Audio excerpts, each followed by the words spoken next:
It was an early protector of coastal Georgia. It stood firm in the face of the British during the American Revolution, and during the War of 1812, rebranded itself as Fort Defiance, a fitting name for a place and an army that refused to flinch and wouldn't back down.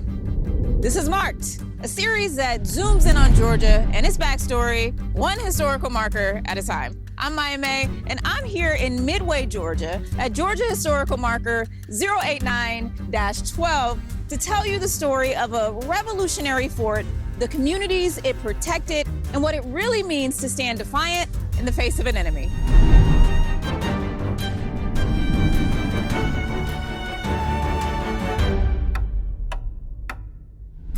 As the largest settlement in Georgia during the 1700s, Savannah gets a lot of attention. As one of the largest seaports in the original 13 colonies, it's also a prime target for those looking to stir things up. And that's what brings us here, 40 miles south of downtown Savannah, to the Fort Morris Historic Site.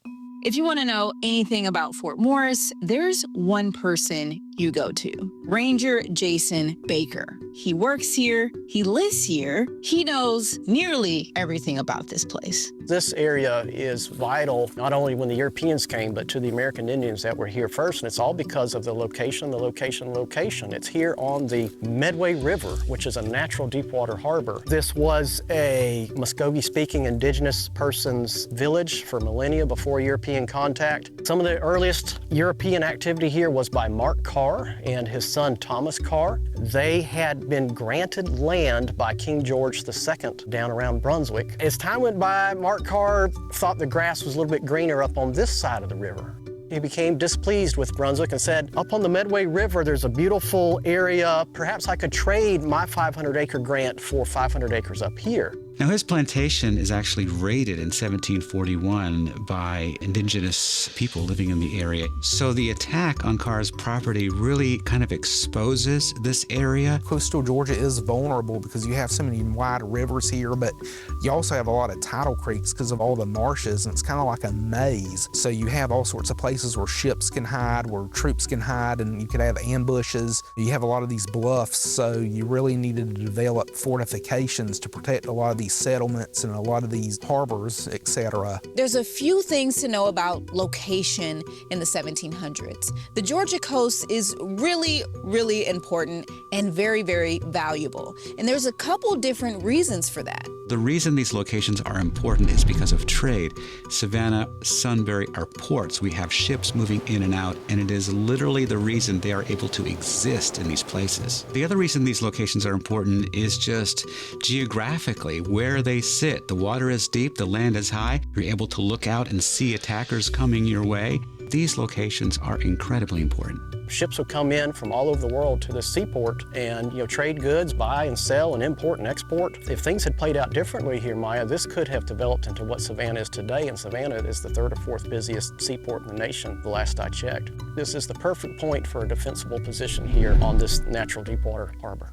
The fort is pretty simple. Behind me are what's known as earthworks. They're all natural, mounds of soil designed specifically to be a method of protection. And this is all built to protect the town of Sunbury, which today no longer exists, but was once a thriving coastal community. Sunbury was established in 1758 and was laid out very similar to Savannah. Sunbury had 496 lots, 3 public squares. Sunbury was a commerce center. Its initial drive was economic and commerce, with it being here on the harbor. Now, I love talking about Sunbury because it's so little known, but it was very important. It actually was the second busiest port in the colony, and it's virtually a ghost town now. I mean, you go there, you can sort of sense that there was life here. You had future governors, you had educators, you had inventors coming out of Sunbury. Of all Georgia towns, you've never had more famous people come out of one place in the entire state than Sunbury. All 3 Georgia signers of the Declaration of Independence had ties here. Button Gwinnett had a plantation on St. Catherine's, just downstream. He had a home here as well. Lyman Hall, he had a home here, but his plantation was located up in Midway at Hall's Knoll. These are major figures in Georgia's revolutionary scene. They were in this very important place. So that's another reason why Sunbury should be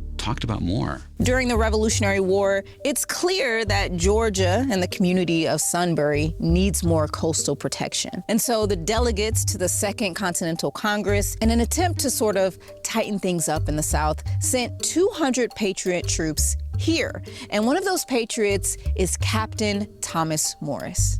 There's not a whole lot out there on Captain Thomas Morris. The reason why the fort is called that is simply because of one of the letters between the British and the American officers during this time. The British commander, Fuser, addressed the letter to Captain Thomas Morris, thinking that the fort was actually named for him. The fort was known as Sunbury Fort prior to that, and it was during that correspondence in 1778 that the name Fort Morris started being used.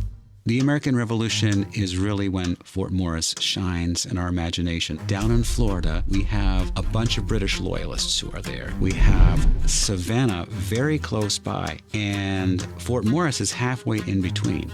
The British are quite literally in Savannah's backyard at this point. So these British loyalists down in Florida, they start heading up the Georgia coast to Fort Morris on the water, led by a commander named Lewis Fuser. Meanwhile, back in Sunbury, the men who are defending Fort Morris are led by Colonel John McIntosh.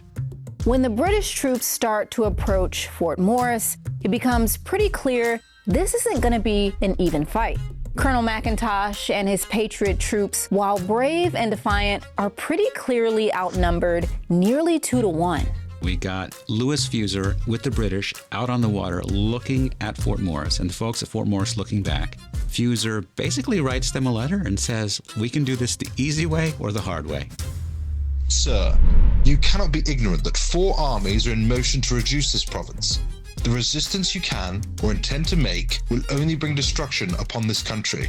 On the contrary, if you deliver me the fort that you command, lay down your arms and remain neutral until the fate of America is determined, you shall, as well as all the inhabitants of this parish, remain in peaceable possession of your property. Your answer, which I expect in an hour's time, will determine the fate of this country, whether it is laid in ashes or remain as above proposed. P.S. Since this letter was closed, some of your people have been firing scattering shots about the line. I am to inform you that if a stop is not put to such proceedings, I shall burn a house for every shot fired. With that ultimatum made very clear and their guns trained on Fort Morris, Colonel Fuser and the British get a legendary reply from Colonel McIntosh. Sir, we acknowledge that we are not ignorant that your army is in motion to reduce this state. We are in no degree apprehensive of danger from a junction of his army with yours. We have no property compared with the object we contend for. We value a rush and would rather perish in a vigorous defense than accept your proposals. We, sir, are fighting the battle of America, and therefore disdain to remain neutered until its fate is determined. As surrendering the fort, receive this iconic reply. Come and take it. It's a defiant response, and for the British, a pretty clear message that McIntosh and his men aren't afraid. So the message comes across, and Lewis Fuser basically packs his stuff and goes back to Florida. Colonel McIntosh knew they were outnumbered, and if they actually do come here, it's probably not going to end well. Probably not, and that was the risk he took. Hindsight's 20/20, so it could not have worked. The British may have captured the place in November 1778 during their initial approach here. That bold stand, keeping that poker face, his defiance worked that one time. He really took a serious gamble, sticking his neck out and saying to the British to bring it on if you think you're ready for the fight that we're going to bring to you. Just paints a great picture of what the war was in general. American patriots knowing that they're probably outnumbered by the British. You have this large superpower, but you want to stand up for yourself. You have to have courage and you have to have guts. You're absolutely right. And the British had an established navy with hundreds of ships. The British had an established formal military with thousands of troops that were formally trained with effective equipment. And so the Americans hold on to Fort Morris until the following January, and by that time, the British have completely surrounded the fort. The Patriots are led by Commander Joseph Lane, but it is too much firepower for him to handle. And so the British take over Fort Morris, and now it gets a new name. It's now Fort George, of course, for King George. So this sort of becomes the beginning of the end for Fort Morris. While it would go on to have some minor involvement in the War of 1812, it fades, kind of like Sunbury does. It doesn't really play much of a role after the Revolution. The national conversation over the Revolutionary War, Georgia is often neglected, which I think is sad, because Georgia actually saw a good bit of fighting, especially between patriots and loyalists. If you think about the American Revolution, was in a lot of ways our first civil war, because you saw, especially as the war dragged on later, you saw a lot of fighting between Americans who supported the British and Americans who supported the Patriots. The Indians were brought on with this on both sides also. And a lot of that was in Georgia. The Georgia signers of the Declaration of Independence, they led fascinating lives in of themselves. It was unique because at the time of the Revolutionary War, Georgia was only a little over 40 years old. The Americans were just starting off with that. The Continental Congress did put together the Continental Army the best they could, but of course the Americans were relying a lot on their militia, which was like today's National Guard. The militia was not full-time professional soldiers that do this every day. They were kind of the backup. And Sunbury had about 50 militia members that supported the troops over here during this time. It was farmers going up against an established nation. The Americans were fighting on their soil, and in some occasions used less formal tactics than the British did with guerrilla warfare. You think about other revolutionary sites, maybe in Boston or other places up north that just completely obliterated, and you can't even imagine what was there at the time. But the place is largely undeveloped. You can imagine what these people saw when you look out upon the water. Fort Morris is one of the, if not the best preserved earthen fort from that time period in the country. That is one of its legacies. It'll be 250 years old and it still stands almost as grand as it did. And you don't have a whole lot of Revolutionary War earthworks left in the country that are originalists, let alone built by the Patriots. We're pretty sure this is the only remaining intact, best preserved Patriot earthwork in the country. It is just so beautiful, and it really brings you back there in a way that you can't get back in a lot of places. To look at the craftsmanship and the engineering that they put into this, especially 250 years ago, it's incredible. During the colonial period, defending America fell on a lot of places, like Fort Morris. They were small, but they were also mighty. The key was their courageous resolve in the face of the British forces that navigated the waters behind me. We've seen it a couple times in our travels. It's one of the things that makes America, America. I'm Maya May, and we'll see you at our next stop.